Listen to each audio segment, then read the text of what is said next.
Please remain calm. An alarm will sound and you will be directed by our crew members on how to proceed. If you require special care or assistance in emergency situations, please make yourself known to a crew member.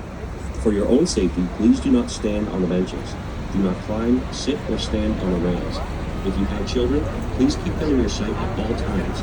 Children must walk, not run.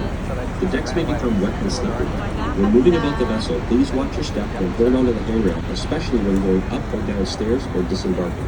We hope you enjoy your boat tour to the falls. Thank you for choosing Niagara City Cruises.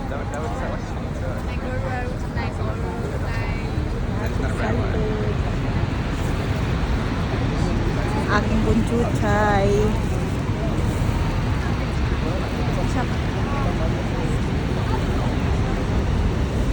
Are you excited? Me too.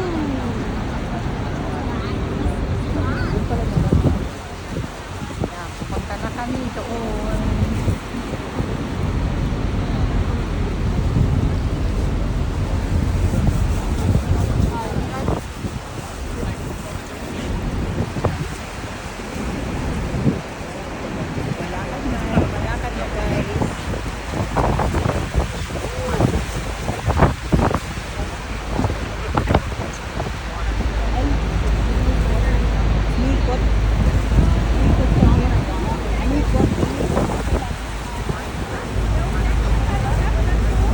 Umikot.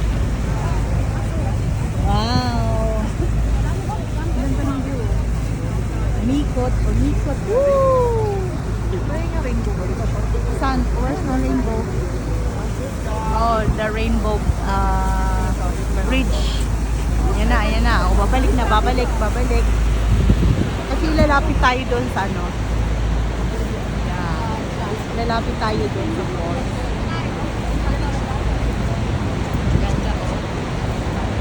As we make our way up the Niagara River, look to port, or the left side of the boat, where we will pass the American Falls.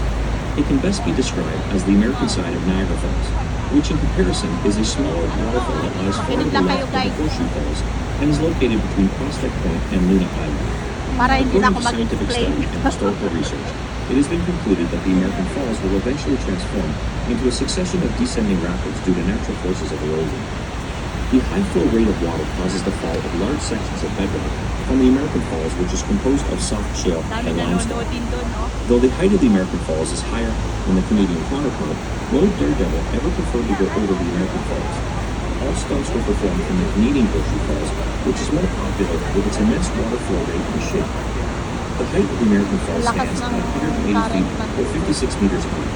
Its crest level 1,075 feet or 328 meters wide. Its water flow, 75,000 gallons or 8,800 liters per second. And a recent notable rockfall. In 1954, a large section broke and fell near the end of Prospect Point. Next is Bridal Hill Falls, the smallest of the three waterfalls. It is located on the American side, just to the right of the American Falls, separated by Luna Island.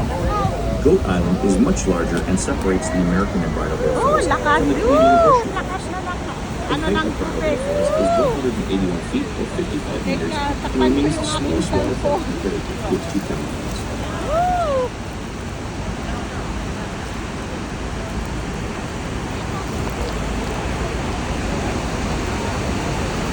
Bunso, yung hood mo na. Hood mo. Wow. It's okay. Ganda ng parang pansusugon, yung ano, ganda, lakas ng baksak. Kaya pasak na kami guys, lakas. Woo! Ganda. Ang ganda, sobra.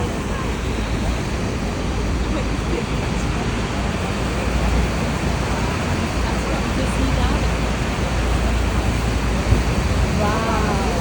Matao guys.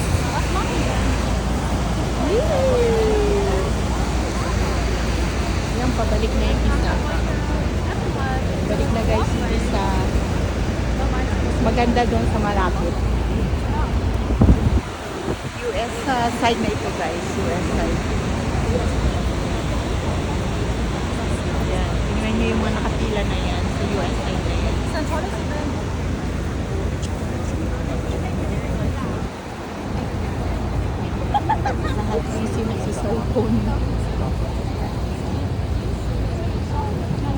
Niagara Falls, more specifically, is the name of three waterfalls: the American, the Bridal Veil, and the Horseshoe Falls.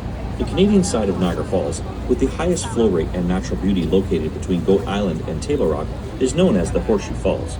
As a natural wonder of the world, the Horseshoe Falls name derives from the crescent or horseshoe shape of the crest line, and the city of Niagara Falls in all its natural beauty continues to be a holiday spot for millions of visitors from all over the world each year. Geological studies and the history of Niagara Falls indicate that thousands of years ago, the falls were located 11 kilometers downriver from its current location. Erosion was a major issue associated with the Canadian Falls. The average rate of erosion for Niagara Falls was as much as 1 meter per year until the early 1950s. Since then, the water diversion channels and canals used for generating electricity have decreased the water flow, reducing the erosion of Niagara Falls, and to this day, Niagara Falls remains a clean and significant source of hydroelectric power.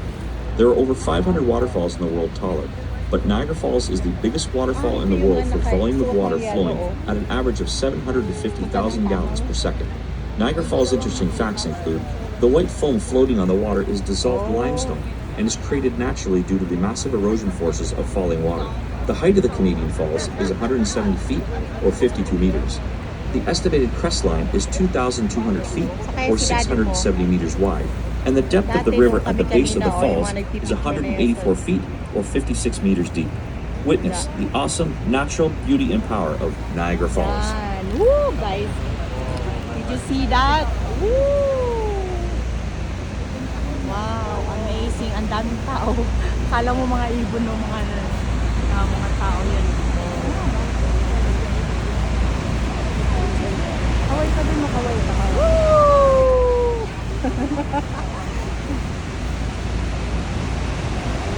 Kumakaway din sila, oh. Kaway din sila. Woo! Kita mo? Oh my God! Oh my God! Woo! Amazing! Woo! Ito na! Ito na! Ito to! Woo!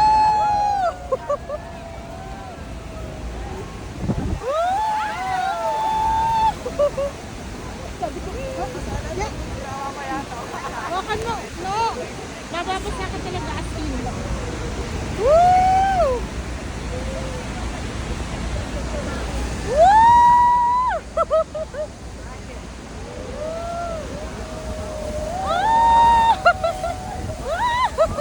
Oh my God! Oh my God!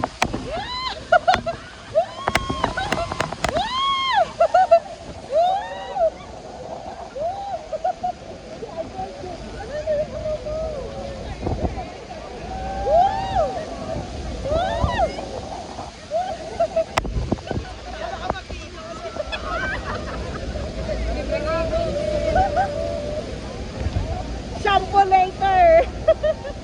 Woo! Teka, teka! Ligo na tayo!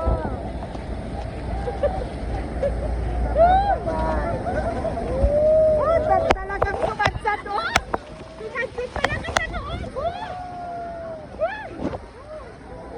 Talagang pumasok sa loob!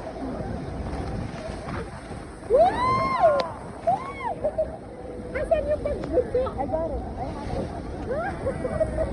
Tumalikod na ako guys. Masang-masa na ang phone ko. Masang-masa na ang phone ko.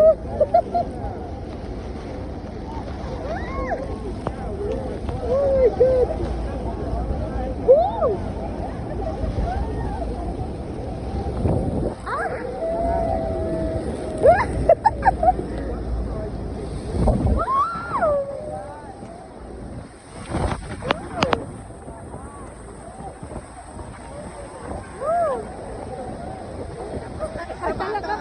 Talagang pinasok ko sa loob. Talagang pinasok sa loob. My God! My God! My God! Balik na! Balik na! Ay! Kasama ako. Kasama sapatos ko. Ay! Kasama na sapatos ko.